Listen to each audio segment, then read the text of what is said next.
안녕하십니까, 시경 선생님입니다. 자, 드디어 2020학년도 EBS 분석의 신 강의 시작하도록 하겠습니다. 일단 오리엔테이션을 하고 그 다음에 이제 본 강의로 들어갈 거예요. EBS는 신영균이다. 뭐 이 공식입니다. EBS는 누구다? 아, 그래요. 자, 수특 전지문 심층 분석을 하도록 하겠습니다. 자, 작년 제자들한테 사과하도록 하겠습니다. 작년에 선생님이 전지문을 하지 않았습니다. 선생님이 이제 중요 작품들을 하고 나머지는 이제 자료로 나눠주거나 선생님 모의고사에 실어놓거나 이렇게 했는데 올해는 전지문을 다 합니다. 대신 강의는 작년보다는 조금 길어질 겁니다. 전지문을 다 분석을 할 거기 때문에. 알겠죠? 이렇게 진행을 합니다. 일단 EBS를 어떻게 공부해야 되는지부터 조금 이제 같이 살펴보도록 할게요.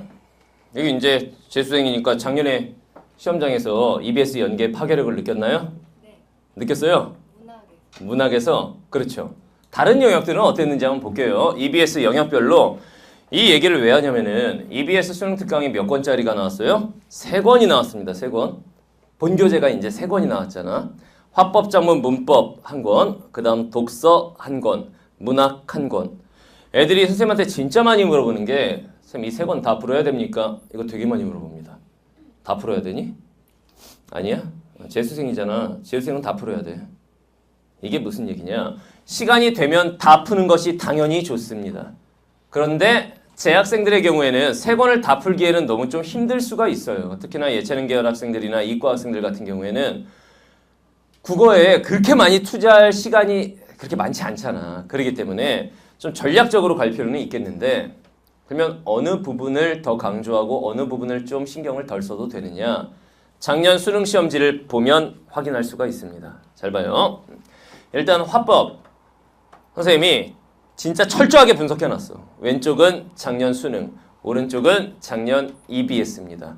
이거는 내 마음대로 한 게 아니라 수능이 끝나고 EBS에서 연계 자료 발표를 했습니다. 올해 수능 몇 번 문제는 EBS 수능 특강 어디서 연계를 했고 몇 번부터 몇 번은 EBS 수능 완성 어디서 연계를 했고 이걸 발표를 했어. 언론 보도 자료로 냈단 말이야. 그걸 보고 선생님이 만든 거야. 자, EBS에서 말하기를 작년 수능 6번, 그러니까 화법 플러스 작문 융합이었겠죠? 그러니까 화법 1, 2, 3번은 아예 비연계였던 거고 4, 5, 6, 7 중에 6번은 작년 EBS 화법 작문 문법 교재에 92, 94페이지에 실려있는 1번을 이용한 문제다. 이렇게 발표를 했어요. 뭐가 겹치나 봤더니 대화의 흐름을 고려할 때 기억에서 미음. 이건 A에 나타난 발화. 겹치는 내용. 발화이다. 발화이다. 이거는 너무하는 거야. 이걸 어떻게 연계라고 할 수가 있냐. 그렇게 치면 시중에 있는 모든 책이 다 연계겠다. 이거는 안 되는 거야. 그래놓고는 이렇게 발표했죠. 언론 보도 자료 그대로야. 문항 아이디어를 따다 썼다. 이건 여러분들이 봐도 이거 너무하지 않니? 이건 너무하는 거야. 그래서 화법 같은 경우에는 결론이 뭐냐? EBS 연계가 의미가 없습니다. 화법은 일단 그렇다. 그 다음에 작문은 어땠느냐? 작문 같은 경우에는 작년 수능 8번에서 10번 EBS 수능 완성 182에서 183페이지를 따다 썼다라고 했는데 이건 좀 의미가 있더라고. 내용 자체가 로봇세와 관련된 내용이었어요. 그리고 EBS 수능 완성에도 로봇세와 관련된 내용이 있었던 거야. 내용을 연계를 한 거죠. 그럼 이거 시험장에서 이거 어디서 본 것 같은데 이 느낌은 받을 수 있었을 거야. 그런데 문제는 당연히 전혀 다른 문제들이었고 그래서 작문 같은 경우에도 이거를 공부했으면 마치고 공부 안 했으면 틀린 거냐? 그런 의미는 없습니다.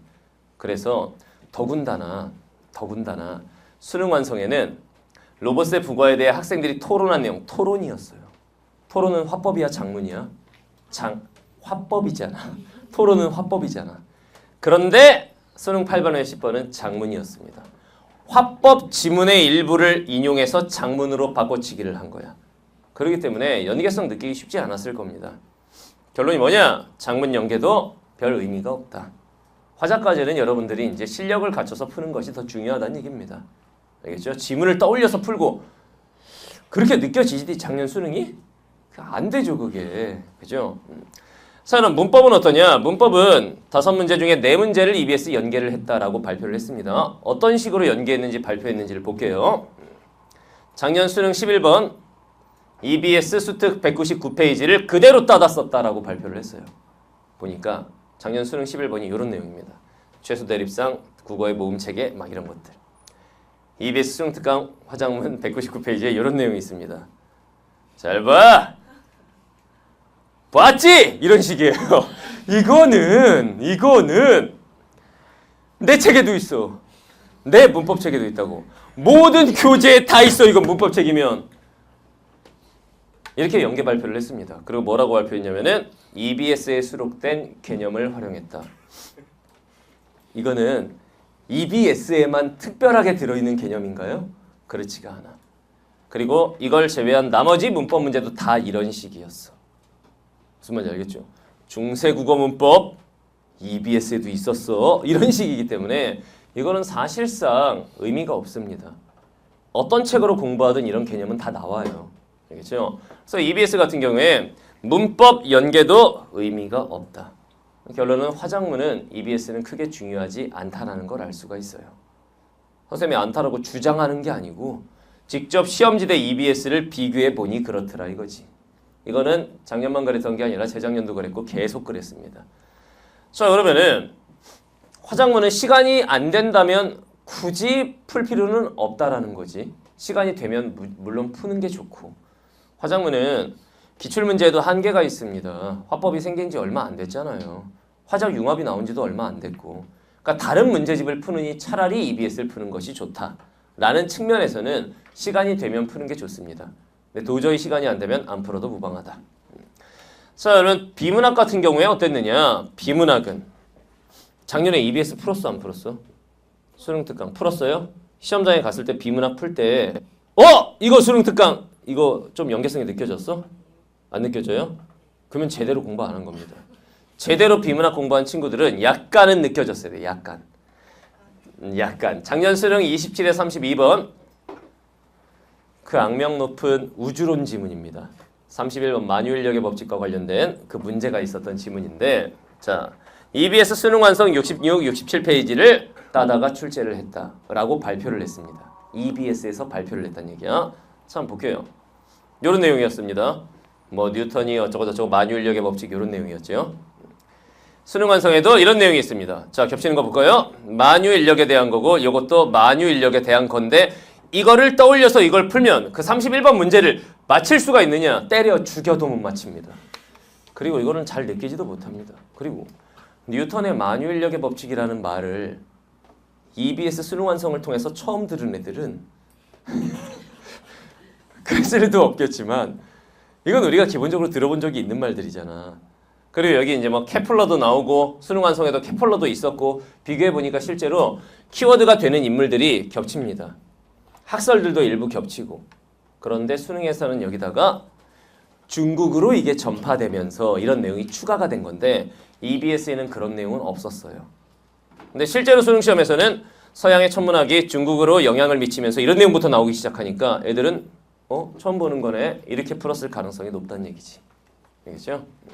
이거 말고 다른 지문도 마찬가지였어요. 다른 지문들도 이런 식으로 일부의 키워드가 겹치는 정도.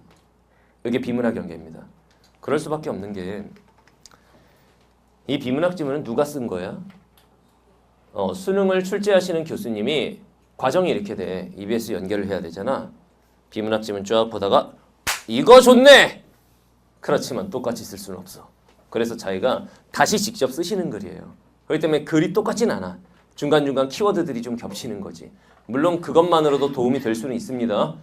일단 들어본 말인데 싶으면 심리적이나마 안정감을 가질 수가 있거든.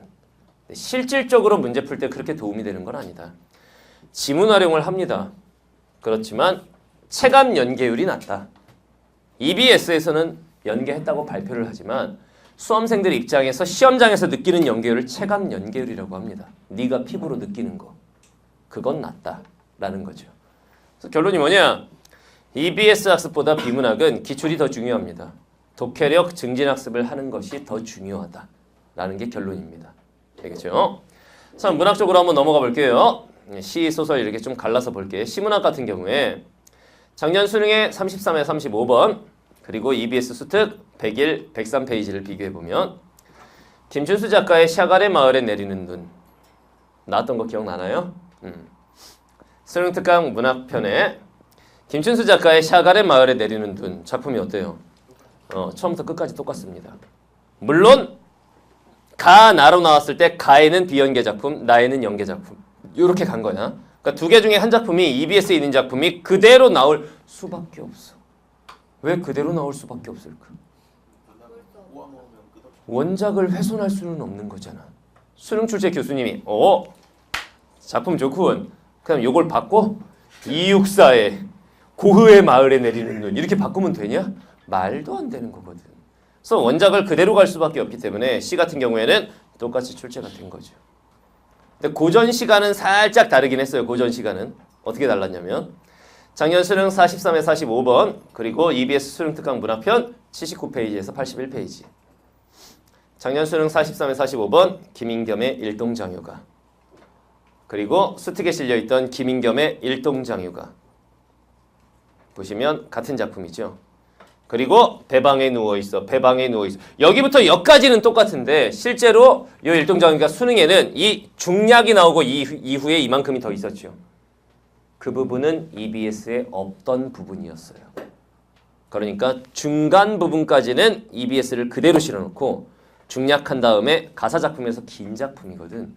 뒷부분은 EBS에 수록되지 않은 부분을 실어놓은 거야. 어쨌든 이 초반부 읽을 때는 도움이 많이 됐겠죠. 한 글자도 안 빼고 그대로 간 거니까 지금. 알겠죠? 지문을 직접적으로 활용하기 때문에 시문학은 EBS 다 씹어 먹어야 됩니다. 알겠죠? 선생님, EBS를 푸는 이유는 뭡니까? 일단 크게 봤을 때는 이유는 두 가지. 일단 첫 번째, 심리적 안정감. 이거 배웠던 거다 싶은 게 딱 나오면 일단 심리적으로 좀 안정감이 됩니다. 국어 영역은 심리적 안정감 자체가 문제 푸는데 도움이 됩니다. 그러겠지? 그 다음 두 번째, 더 중요한 건 시간 단축이에요. 여러분들 요즘에 수능 시험이 어디가 어렵게 나오죠? 비문학 파트, 독서 파트죠. 그럼 거기에 아무래도 시간을 많이 할애를 해야 되겠지. 그러려면은 화작문이나 문학에서 시간을 줄여줘야 되는데 요즘 여러분들 화작문 풀어보니까 화작문에서 시간을 잘 못 줄이겠죠. 문학에서 시간을 확 줄여줘야 되는 거예요. 그래서 아는 작품들이 주주죽 나오기 시작하면 작년에 출제됐던 6개의 문학지문 중에 5개가 EBS 연계 작품이었어요. 아는 작품들이 쭉쭉쭉 나오기 시작하면 거기서 이제 좀 시간을 줄여야 됩니다. 빠르게 읽고 빠르게 풀어야 된다는 얘기지. 그리고 남은 시간을 비문학의 몰빵 이렇게 가는 거예요. 무슨 말인지 알겠죠? 그런 면에서 의미가 있어요. 자, 그 다음에 소설문학, 산문문학은 어땠느냐? 잘 봐요. 작년 수능 21에서 26번과 수능특강 276에서 280페이지. 이걸 따다 썼다고 비교를 했는데 여긴 좀 문제가 있습니다. 자, 박태원의 천변풍경. 박태원의 천변풍경. 작가와 제목은 같으나 단 한 글자도 겹치지 않습니다. 작품만 같은 작품이야 그냥. 아예 지문의 내용은 아예 다른 내용이야. 아예 다른 내용. 알겠죠? 이런 내용이었는데 고전산문은 어땠느냐? 고전산문 이렇게 나왔었어요. 고전산문 가기 전에 이제 근문학도 하나 봅시다. 시나리오 오발탄이라는 작품이 출제가 됐었죠. 수능 특강 281에서 286페이지를 연계했다라고 발표를 했고 잘 봐요. 철호 이건 인물이라도 겹칩니다. 천변풍경은 인물도 아예 안 겹치는 거고 연계는 했지만 같은 작품의 아예 다른 부분. 왜? 소설이니까. 소설은 길잖아. 그중에 EBS에는 이 부분, 수능에는 다른 부분을 실어놓은 거고 오발탄을 연계할 때는 수능 특강에는 이게 소설이었습니다. 소설 오발탄인데 이걸 시나리오로 각색해서 시나리오 오발탄을 출제를 한 거지. 그러니까 연계성이 느껴질까 안 느껴질까? 약간. 왜냐면 인물이 겹치거든. 인물이. 알겠죠? 뭐 요런 점. 그 다음에 이제 고전 소설 같은 경우에 이렇게 나왔습니다. 임장군전이라는 작품이 출제가 됐었는데 전혀 다른 부분이에요. 아예 다른 부분을 실어놨어. EBS랑. 그런데 뭐가 겹쳐? 인물이 겹칩니다. 자점이라는 놈. 자점이라는 놈. 경업이라는 애. 경업이라는 애. 인물이 겹치고 인물의 특성도 똑같습니다. 그렇기 때문에 이건 연계성이 느껴질까 안 느껴질까? 느껴져요. 이건 좀 도움이 됩니다. 제대로 공부한 친구들은 김자정, 이거 간신, 임경업 주인공이고 영웅이고 이거 딱 기억하는 애들은 지문 읽을 때 도움이 될 겁니다. 이거는. 결론은 뭐냐? 산문문학은 지문 활용을 하긴 하지만 겹치는 내용이 많진 않아요. 그래서 이렇게 공부해야 돼. 융통성 있게. 그 융통성이 무엇인지에 대해서 얘기를 할 거란 말이지. 알겠죠? 자, 잘 봐요. EBS 공부 방향, 결론은 이거야. 방향 잘 잡아야 돼. 일단 첫 번째. 화법, 작문, 문법은 큰 의미가 없습니다. 시간 없는 사람은 안 풀어도 됩니다. 내가 분명히 전제 조건을 달았습니다. 뭐라고? 시간이 없는 사람은. 여러분들은 듣고 싶은 것만 듣기 때문에 시간 없는 사람은 못 듣고 안 풀어도 돼. 이것만 이렇게 들릴 거야. 시간이 되는 사람은 다 푸셔야 됩니다. 알겠죠? 자, 그 다음에 두 번째. 비문학 같은 경우에는 독해력 학습이 더 중요하다. 독해력, 독, 읽고, 해, 이해하는 력, 힘. 읽고 이해하는 힘이 길러지지 않으면 비문학, EBS 아무리 쳐다봐도 의미 없다. 알겠죠? 그 다음에 세 번째. 시문학은 다 씹어 먹어야 된다. 그냥 나오니까 작품이. 다 씹어 먹어야 되고. 산문문학은 이렇게 됩니다. EBS 공부를 해야 돼. 그 작품이 출제가 되니까. 근데 전체적 내용 학습을 병행해야 됩니다. 그래서 선생님 분석에 신 이 교재에는 다 실어놨습니다. 산문문학의 경우에는 전체 줄거리까지 다 집어넣어놨어요. 알겠죠? 이렇게 돼 있습니다. 자, 우리 강좌 목표는 EBS 수능 특강 전지문을 완벽하게 분석한다. 요거 하나는 약속을 할게요. 꽂아 넣을 거야, 머릿속에다가. 시험장에 가면 이거 하고 풀 수 있도록 박아 넣을 거야, 머릿속에다가. 기억이 안 날 수가 없게.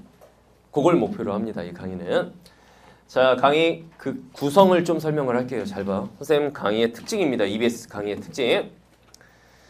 일단은 EBS 지문 암기하는 호구들이 있습니다.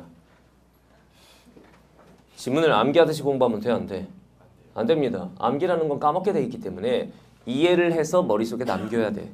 그걸 목표로 합니다. 그 다음 두 번째, 전지문 분석입니다. 작년하고 다릅니다. 중요 작품 분석이 아니라 전지문 분석입니다. 빠져나갈 수가 없게.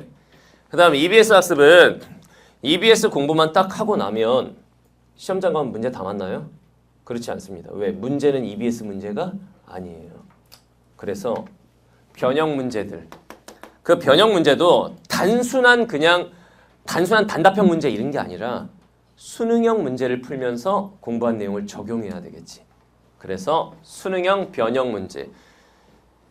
이 교재가 있고 이게 본 교재입니다.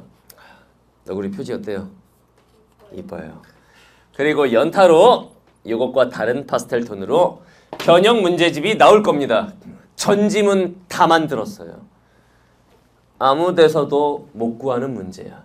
왜냐? 선생님이 직접 전국 모의고사 출제위원들을 섭외해가지고 그분들과 함께 만든 문제야. 다 제작한 문제이기 때문에 서점이나 어딜 가도 구할 수 없는 문제입니다. 그리고 모든 문제는 철저하게 수능형으로. 다시 말하면은 일반적인 문제 플러스 보기 박스 3점짜리 문제까지 수능하고 똑같은 구성으로 다 만들어 놨어요, 문제를. 알겠죠? 그 문제들. 그 다음 이 변형 문제를 통해서 여기에 일단 어마어마한 자본이 투자가 됐어요. 선생님이 돈을 너무 많이 썼어. 이 변형 문제집이 많이 나가야 됩니다. 도와주세요. 알겠죠? 많이 나가야 됩니다. 왜냐하면 엄청난 물량 투자가 됐기 때문에 여기. 알겠죠? 그래서 이 변형 문제를 통해서 여러분들은 배운 내용들을 적용해서 공부합니다. 영어 단어 외울 때 그냥 단어만 와다다다다닥 외우면 머릿속에서 어떻게 돼요? 날아가요. 근데 그게 적용된 예문이나 그게 적용된 문제들을 풀어보면 기억이 오래 남겠죠? 그렇게 진행을 할 겁니다. 자, 그래서 전지문 총정리하고 변형 문제를 통해서 문제풀이 방법을 완성하는 그런 강의입니다. 가장 큰 특징, 전지문 분석은 뭐 다른 선생님들도 할 건데 수능형 변형 문제를 전지문 다 제작했다라는 거. 다른 연구실 같은 경우에는 아마 여력이 없어서 그걸 할 수가 없을 거야. 선생님은 총동원, 아는 인맥까지 싹쓸이 해가지고 싸그리 모아갖고 만든 겁니다. 자, 이런 학생들이 이 강의 들으면 도움이 좀 될 거예요. EBS 공부 어떻게 해야 될지 모르겠다. 이런 친구들. 너무 두껍다 이거지. 너무 두꺼워서 이제 좀 부담스럽다. 이렇게 말하면 또 이런 질문을 하겠죠. 선생님, 그럼 선생님 강의를 들으면 EBS는 안 풀어도 되는 건가요? 어떻게 생각하니? 풀어야 됩니다. 기본적으로 최소한 문학이라도 풀어야 돼. 그 다음에 시간이 되면 비문학까지 풀어야 되고, 화작문은 시간 안 되면 안 풀어도 된다고 그랬지. 이 강의로 모든 걸 퉁치려고는 하지 마세요. 이 강의는 오히려 EBS 본교재 푸는데도 도움이 많이 될 거야. 알겠죠? 본교재도 푸는 게 좋고, 나 예체능이다. EBS 그 두꺼운 것들 난 못 보겠다. 그냥 강의로 퉁칠 거다. 그런 학생들은 이 강의로 퉁쳐도 됩니다. 진짜로 시간 없는 친구들. 알겠죠? 진짜로 시간 없는 친구들이라는 전제 조건을 달았어요. 자, 그 다음에 EBS 지문 암기식으로 공부하는 친구들. 주제, 소재, 갈래, 특징 이런 등신들. 이 강의 들으면 되겠습니다. 그 다음에 변형 문제. 전 사이트 다 뒤져봐. 못 구합니다. 요거 선생님만 제작을 한 거기 때문에 이 변형 문제집 풀고 싶은 친구들. 그 다음에 재학생들의 경우에는 중간고사, 기말고사 1학기까지의 성적이 중요하죠. 왜 중요해? 수시 모집. 근데 1학기 때 시험 범위가 다 뭐죠? EBS, 수능 특강이죠. 여기 수특이 포함되는 친구들은 내신 공부가 자동으로 될 겁니다. 알겠죠? 이런 친구들이 이 강의 이용하면 됩니다. 자, 지금부터 잘 들으세요. 강의 구성입니다. 어떻게 배울 건지 우리가. 일단 전지문을 심층 분석합니다. 1단계예요. 지문을 선생님과 같이 하고 그 다음에 마인드맵 분석 정리법을 통해서 이게 뭐냐면 수능 문제 유형이죠.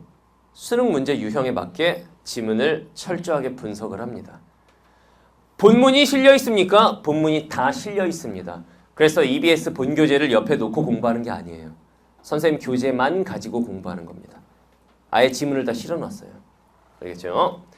자, 그 다음에 이제 두 번째, 출제 예상 내용을 선생님이 쫙 정리해놨어요. 이 작품과 관련해서 만약 이 작품이 출제되면 이런 내용들이 나올 것이다 라는 것을 다 정리해놨습니다. 이렇게 모든 페이지마다 이 정리가 다 들어가 있어요. 다. 전 작품 다.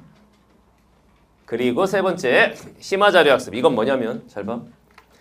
만약에 이 작품이 출제된다면 3점짜리 보기박스엔 이게 나온다. 보기박스를 선생님이 예상해놔서 다 써놨습니다. 보기박스에 출제될 내용을 다 써놨어 선생님이. 신형균만 할 수 있는 거야. 이걸 다 이렇게 써놨습니다. 알겠죠? 참고자료까지. 그 다음에 이제 수능형 변형 문제 이런 식으로. 문제 유형 잘 봐요. 예를 들면 정주행 유리창이다. 시에서 첫 번째 문제, 윗글에 대한 설명으로 적절한 것은 표현상의 특징을 묻는 문제. 두 번째 문제, 윗글을 영상물로 제작하려 한다. 완전히 수능형 문제지. 화자의 정서나 태도를 묻는 문제. 그 다음에 보기박스 딱 때려놓고 만약 이 작품이 출제되면 이런 보기박스가 나올 거란 얘기지. 정중의 유창원은 작가가 어린 자식을 잃고 슬픔에 빠져있을 때 창작한 작품인데 어쩌고 저쩌고 해가지고 3점짜리 문제까지 철저하게 수능형으로 전문항 다 제작해놨습니다. 이렇게 진행이 될 거예요. 두근두근하지? 이렇게 진행될 겁니다. 자, 요 강의 듣는 친구들은 이런 혜택이 있대요. 일단 강의 전범위 손글씨 해설지를 제공합니다. 다시 말하면 이건 누가 하냐면 선생님 조교 중에서 고려대학교에 다니는 사범대학에 다니는 선생님 제자가 선생님 강의를 들으면서 자기가 필기를 한 개도 놓치지 않고 다 받아 쓰고 마인드맵 분석 정리도 완벽하게 자기가 쫙 분석하고 그 다음에 거기에 덧붙일 내용까지 다 덧붙여가지고 손글씨를 선생님 카페에 올려드릴 거예요. 카페에다가 또는 이수수 본 사이트에 올라갈 수도 있습니다. 손글씨 자료를 활용할 수 있습니다. 본인이 수업 듣다가 잠깐 놓친 내용, 더 풍부하게 알고자 하는 내용, 내신에 이런 것까지 나올 수도 있다 막 이런 내용, 그런 것들이 다 들어있을 거예요. 알겠죠?